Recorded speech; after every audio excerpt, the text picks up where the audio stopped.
Are you a New Year's Eve kind of guy, or would you rather just stay in and not have to party hardy? Well, I mean, I try to keep expectations really low, because the lower the expectations, the more opportunity to have fun.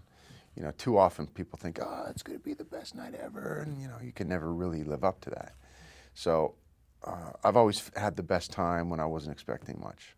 That's always the best way to think about it. yeah. Yeah, and now, you know, you're a married guy, you probably Yeah. have different priorities, I would think. Well, exactly, and I do definitely different priorities than I did in my 20s. But we still have fun. I mean, she's always in some place doing something. You know, I mean, New Year's Eve is a big night for both her and the P's usually.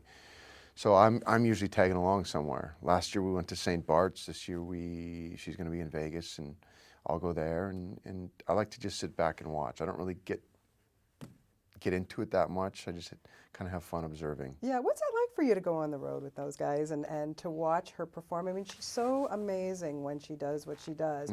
But for you, from your perspective, it must be just like always jaw-dropping to watch and see what Fergie does. Yeah, I'm impressed by her, both on stage and off stage. She's an incredible woman, and you know, I find myself, I toured with them last year. I went around South America with them. And I found myself watching the show every night. I was like, you're such a nerd. You're watching the show again tonight? But there's something about the energy that they bring in watching her up there that, you know, there's something really feel good about it. Yeah, I can imagine. What a great experience.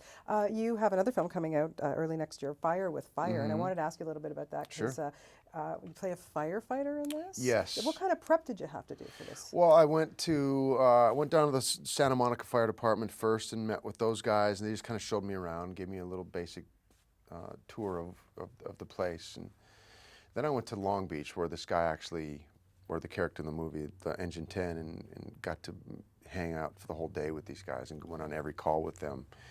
And you really understand why it is that these guys take so much pride in what they do. It's a real brotherhood.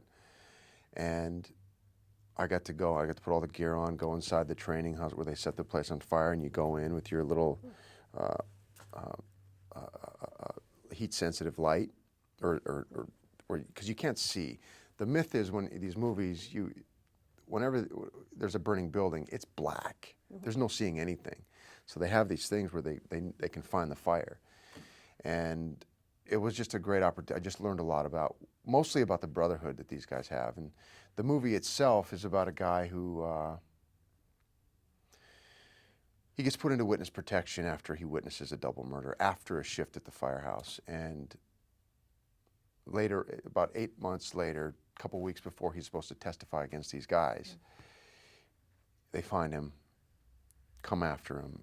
And the movie is about this guy turning the tables and going after the guys that are coming after him. And it's a guy who has to do things that he has no business doing. With Bruce Willis. Bruce Willis, yes. But Bruce is sort of on my side. We're not against each other. We're sort of against each other, but not. Well, that's good. It's good to have Bruce Willis. You want Bruce on your side. Yeah.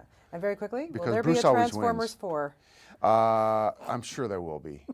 It made too much money for them not to make another one or two more. Yeah. Whether or 100 more. Whether I'm in it, I don't know. Well, but you know, I hope so. It's always been great to fun. see you, and it was a lot of fun to see you in